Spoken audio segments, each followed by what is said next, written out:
We've been warning you for months about ICE, but wait till you hear this.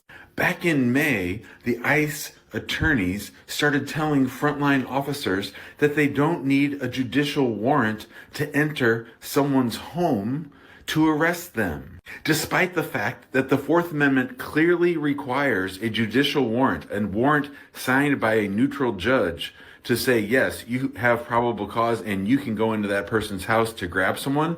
They say that their BS administrative warrants allow them to bust into people's houses and to drag them out into the cold like we just saw in Minnesota. I can't tell you how illegal this is. I can't tell you how contrary to the Constitution this is. You all need to wake up and pay attention to what they're doing, because if they can do this to immigrants, they can do it to any of us. ICE agents are being instructed by a new policy to force their way into American homes even without a judicial warrant.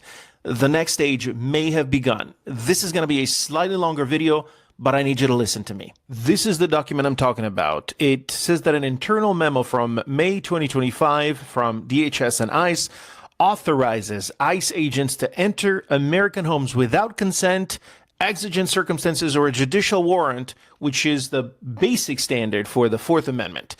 The memo authorizes agents to use whatever force is necessary to enter a home with just an administrative warrant. The memo contains only two limits to these sweeping new powers, and those are the entering of third-party homes, which cannot be accessed using force, and the need for an I-205, which is an administrative warrant that contains a final order of removal. What does that mean? That if the content of the memo is confirmed, the government would be now openly violating the Fourth Amendment rights by allowing federal agents to force their way into a home based on an order issued by the same agency that employs those federal agents. And I'm preparing a Substack deep dive that explains more in detail the content of the memo, the constitutional implications, and how this policy ignores almost 100 years of Supreme Court decisions.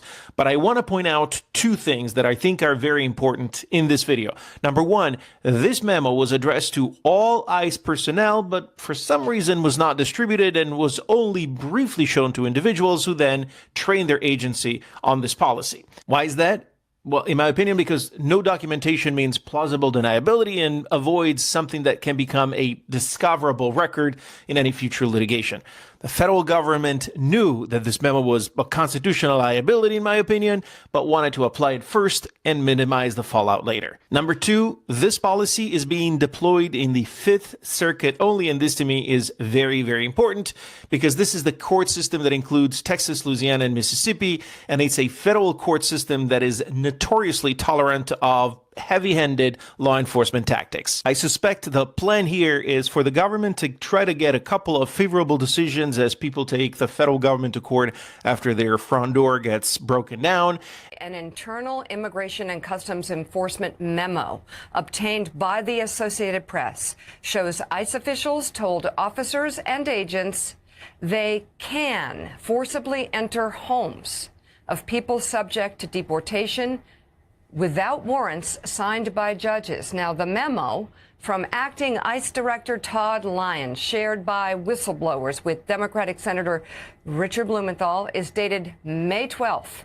It authorizes agents to forcibly enter homes using only an administrative warrant instead of a warrant from a judge when a person has a final order of removal. This reflects, of course, a major departure from the longstanding practice of requiring judge-signed warrants to enter homes. It also is a clear Fourth Amendment violation. What do you make of this memo, and is it a violation of the law? Yeah, Mika, good morning. This is incredible and important reporting by the AP's Rebecca Santana. And she says in the story that the AP doesn't really know, no one knows to what extent they've actually used this memo and acted on this memo, but they documented at least one case where they said they saw ICE officers break into the home of a Liberian immigrant and drag him out, and then they later learned that that was based only on an administrative warrant. Look, let's be real here. MAGA Republicans and many Donald Trump supporters are angry and annoyed that there are so many people running around the United States who have final orders of removal. Illegal immigrants in the country illegally who should be deported, and ICE is trying to find them, and they can't find them, and it's a really difficult administrative problem, and it's existed for years. But that doesn't trump the Fourth Amendment of the Constitution.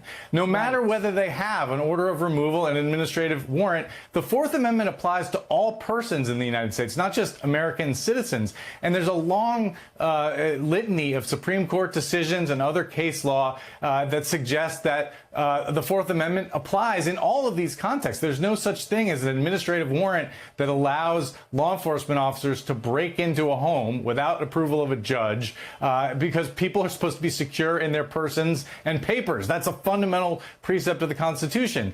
And the other really telling thing about the story, you alluded to this, is that she reports that the memo is not in wide circulation. In fact, the security around it is really telling. They're not letting people keep copies of it. They're letting people read it, and then they're taking it back. And somehow these whistleblowers managed to obtain a copy and slip it to a senator.